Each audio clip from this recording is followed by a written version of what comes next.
intense, filled with dread. Illegal stills were hidden good because moonshine was their livelihood.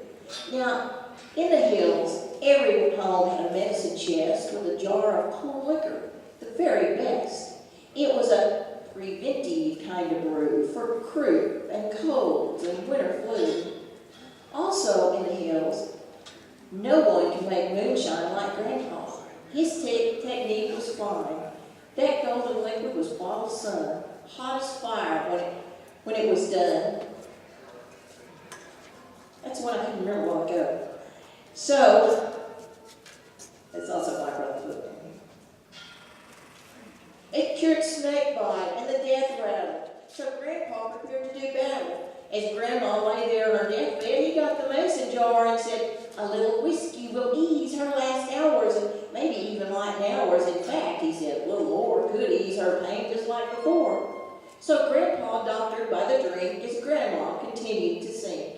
She eased right out of life, but smiling, and to the everlasting mortification of her descendants, died drunk.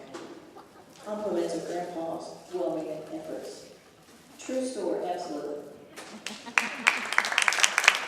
And you know, the irony is that Grandma was an absolute teetotaler. She had never tasted a drop of liquor in her entire life until Grandpa, in his kindness, actually, was trying to help her, you know, because she was dying. He was just trying to help her out. Indeed, trying to help her out. Now, you guys that grew up on a farm or a ranch, you know, you have memories of going off to this field to plow and this other field over here to bale hay, and, you know, it's not right out there out behind your back door every time. This might bring back some memories. Mama, I wish we were all young again, waiting for Daddy to come home. He'd be down in the fields plowing, and the collie'd go out there to run. You'd cook up a big dinner, and we'd pack it in the car with a cotton cloth on the table and iced tea with lemon in a jar. We'd drive down where he was working, and you'd spread the cloth on the ground. Then he'd stop at the end of a furrow and show us a young rabbit he'd found. And I'd hold it and pet it and love it, and then we'd let it go free. And Daddy would look at you proud-like, with faith in the way things could be. After eating, he'd lie back a moment to rest before starting once more. And we'd pack dishes and fold up the cloth and go home to continue our chores.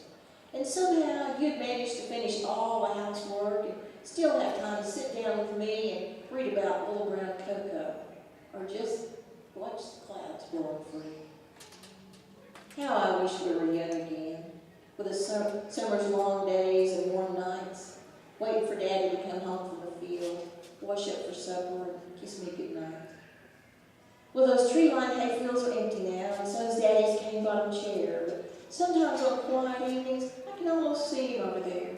And he's reared back on the hind legs with his back against the wall, watching Mama cook supper, and outside the whippoorwills call. And they talk mostly about their day, all the things they've seen and heard, while I play with my dolls in the corner and listen with never a word.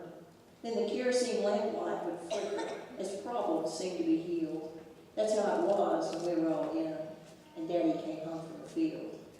Thank you.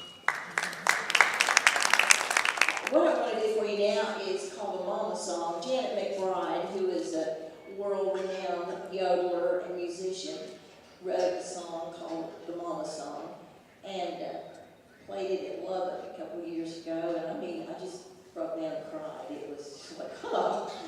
So she suggested in her generous spirit that I put it on this CD. So it is on the CD, but I'd like to do that for you. It's a beautiful poem. I got here as fast as I could, Mama. I got here as fast as I could. I could hear her calling me from the garden gate. Her voice meant I should hurry home, and I knew not to wait. So I'd tell my friends goodbye and wave, then I'd run all the way till I was wrapped in Mama's arms, and then she'd hear me say, I got here as fast as I could, Mama. I wish I could have played a little longer. Then Mama would tell me I would always be her little girl, and every day my love for her grew stronger. Mama's hands were always there to hold as time went on. Her arms were always open wide to keep me be safe from harm. She often told me to be careful when I picked my friends, but when he said he loved me, I threw caution to the wind. I knew he had a wild streak, but I followed right along. I never gave another thought to what was right or wrong.